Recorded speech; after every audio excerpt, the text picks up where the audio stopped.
everybody, welcome back to SPX 2017. I'm Rusty. I'm Joe.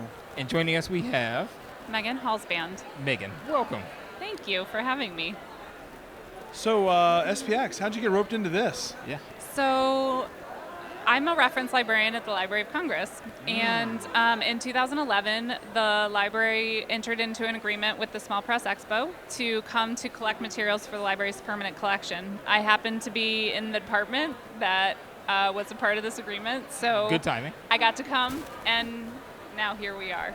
Were Nice. you familiar with the world of small press and independent comics? No, not Oh, wow. really at all. Yeah? I actually have an art history background, photo history, so it kind of dovetails a bit. But no, I had no idea that this existed before meeting Warren and coming to the first Small Press Expo in 2011. Nice. What was it like for you? Was it overwhelming? Absolutely overwhelming. Yep. Yeah, it was, but it's awesome because we've now been coming here for 6 years, and I see some of the same creators who are coming to exhibit, and it's like, and by now I know them and they know me, and it's great because I get to come and say hi and see what's new, and that's kind of a really good feeling. I think that that's one of the things that I really like about SPX is the community. Oh, yeah. So. And then you Yeah. also get to see like artists grow as you go through the Yeah. years. And so, and the librarian nerd in me is really excited because then in our collection we get all the early stuff and then the more recent stuff, and it's Nice. all right there together. Yeah. Instant history right Yep, there. Yeah. Yep. And you're just picking these little ducks when they're still little hatchlings. You're like, oh no, I want this now. Yes. I'm gonna follow you along. Yes, exactly. And you know what's interesting is sometimes we will find things that we didn't know we had after. We'll find the mini comic version after it gets published and it gets pressed and it gets nominated for other awards, and we'll go into the collection and be like, oh, we have this. Yeah. So We that's had that kind from of a back fun when. feeling. Yeah. Now, is it hard to maintain the collection? I guess, is it hard to prevent it from spiraling out of control, like getting too big? Oh. Yeah? So we're probably only half finished with cataloging. It's a lot of it. But we don't. Yes, but that's part of.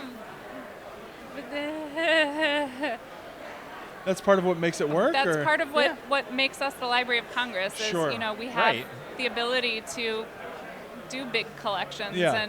and you know if we're not going to save it, who else is going to save it? That's true. So. Yeah. You know, it would be nice if I got to work full-time on this collection. I don't work full-time on it. We'll talk to people. We'll see. A yeah. lot of people ask me, you know, they say, oh, you work with the comic book collection, so you just get to sit and read comics all day. No, I wish I did. But, you know, maybe someday that'll Yeah. be my job. Yeah, like I Yeah. said, we'll put a word in. It won't do any good, but we'll put Not that at all. word in. Awesome. Thank Yeah. you. We'll try. So one of the things about minicomics, I remember when Warren first started this endeavor, or at least was trying to make it come about, is that unlike so many other comics or graphic novels or standard prose books, you know, this small press is even more like temporary, even more you know, ephemeral. It's easy for things just to get lost into history. Yeah, absolutely. Well, you know, so many people come and they you know have little things that they're giving away for free, and it doesn't, unless you know there's a collector who gets all of it. There's no single place that's going to collect you know all of it together, and it is you know very likely to disappear. Oh, yeah. Especially promotional stuff. Like, Yeah. it's made to be disposable. So. Yeah. I mean, we used to make comics, and they would not go into the Library of Congress collection. That's fine. How do you know?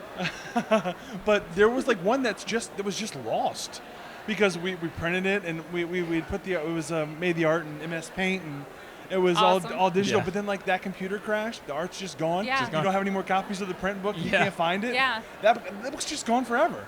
Yeah. Yeah, we've talked to some publishers, you know, realizing that larger publishers, realizing that we don't have back issues of things, and they're like, we don't have it.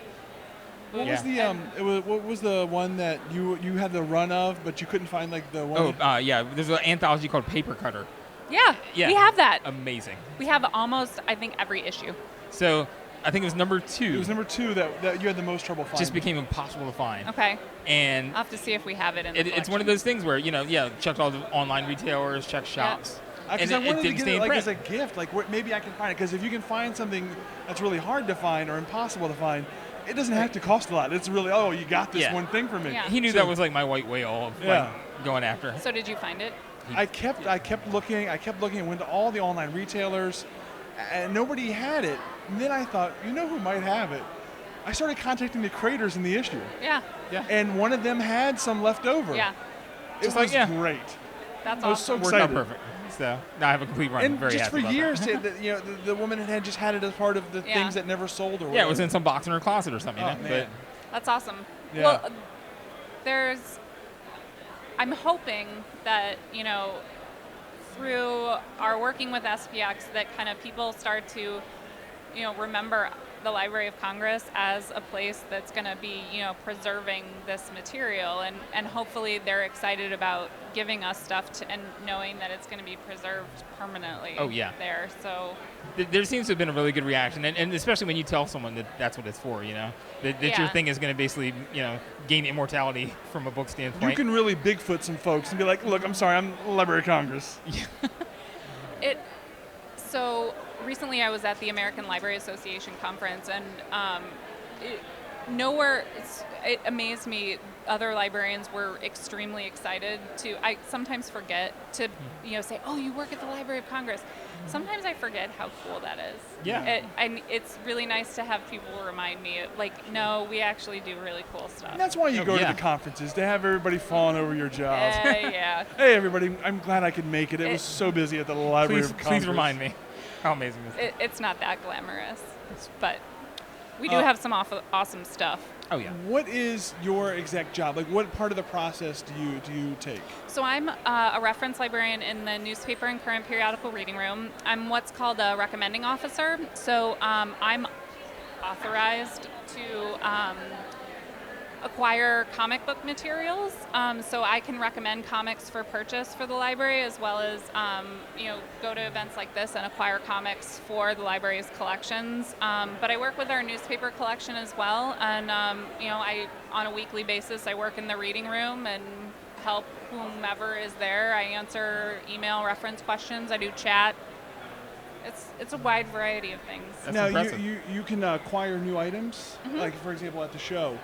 Is there some type of procedure that you have to follow before you say, like, I'm buying this or procuring this for the Library of Congress? So the Small Press Expo makes all of the materials submitted for IGNAT's consideration available to the library for its collection. So we actually get quite a bit of material through that.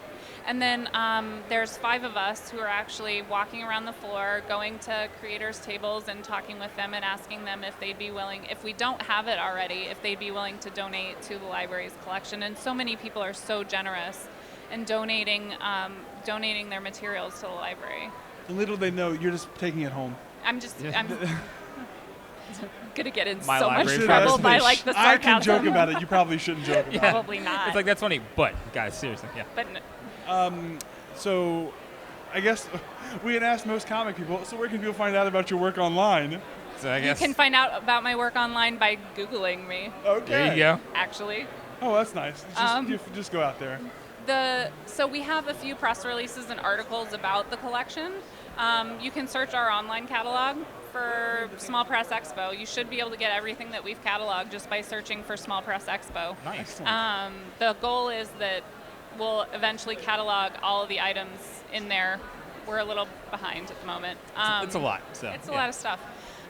We do have, I'm going to segue into some shameless self-promotion. That's Please what we're here have- for. This summer, and actually this week, the library launched 2 webcomics collections. The first in June was a general webcomics collection, and then the second, which was released this week, was the Small Press Expo web archive. So we have the Small Press Expo website, as well as IGNAT's award-winning and nominated online comics. Nice. So, Nice. so those are just basically backed up and preserved Yep. for digital format. Yep. That's So awesome. think like American Elf. It doesn't exist anywhere online anymore except for through our archive. You have the Wow. only copy. We have the only copy, us and the Internet Archive, but that's a whole other Yeah, thing. that's Yeah. The, Now, before we let you go, Yeah. would you like to answer a mystery question? sure. Okay, let's bring in the machine. This is the machine of mystery questions. Uh-oh. The machine filled to the Very brim exciting. with mystery questions. Okay. Okay, so go and grab a quarter. Grab a quarter. We don't know what's going to come out. I mean, we could guess because we Yeah. wrote them all, but But I don't know which one will come No, out. I mean the odds are against us. Okay. Oop, right pull here. it out. There you go.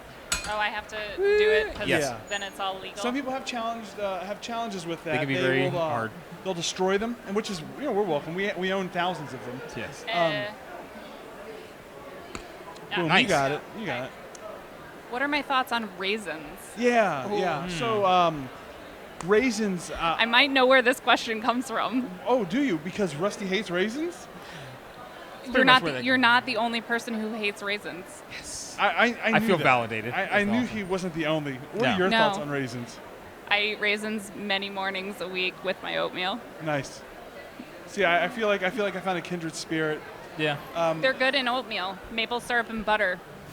So basically, if kinda you hide them delicious. enough, yeah, it makes sense. Yeah. Ooh, man, Rusty's throwing it. Oh, So Rusty really does not like raisins, and we had a woman in our office. We worked together, who would make birthday cakes for people. Like, oh, it's your birthday, make a nice cake for you. She would try to get really creative, make it look like something. They're like sculpted cakes. And so she asked me right okay. before his Does birthday. she use fondant? She does. Luckily, Whoa. she's sparing with it. One Because time it doesn't she- taste good. It's she pretty made good. a- but It's good. it's intense. Yeah. She made a cake for me one time, and our comic was stick figures, and so she made these little stick figure fondant That's characters awesome. with little white heads, and we thought it'd be funny. We knew it would not be good. We thought it'd be funny to eat the heads. It was worse than I could have imagined. Oh. So Because it's pure fondant. So it might have been that same summer. Rusty's birthday's 10 days after mine. She asked me like, "What kind of cake would he like?" I said he loves raisins. And then I Oh, quickly, that's not nice of I you. quickly changed it. No, he doesn't. He actually really hates raisins. He was actually quick to clarify But before what you make a was cake with that crap. in Great it. was when she showed up with the cake. She unveiled it, and it was just a stack of raisin bagels, and Yeah. it was awesome. And then And she had a real cake. I was very conflicted for a moment because Uh-oh. I didn't want to make her feel bad, and I was like, "Oh, thanks." Thanks. And I'm kind of looking at Joe and not knowing she was in on it. And then- Delicious. yeah, Thank you. it was really nice because you tried really hard to be nice about it. Yeah. Like I guess I'll eat one of these, and But then So- the actual cake was revealed and it was amazing. so what's nice is when she opened that up and she says you're not the only one that doesn't like raisins, you felt safe. I did. And boom, she flipped the But- table on you. That's all right. The I'm gonna out Warren. Hates raisins too. Oh man, All right, I'm down. Little known you know what? trivia I'm happy fun to be fact. on our team. I think if I'm not mistaken, I have an email currently in my inbox that says why raisins are my philosophy is that raisins are disgusting.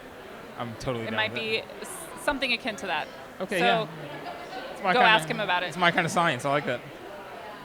So Anti-racist thank you science. so much for sitting with us. Thank you for Yes. having me. This is It was fantastic. great to talk to you guys. I've seen you over the years, so it's kind of fun to be on the other side of the That's camera. awesome. Excellent. Thank you, and have a Thank great you. time buying things for the country. Thank Yeah, you. get good books. Thank you. I try. Yeah.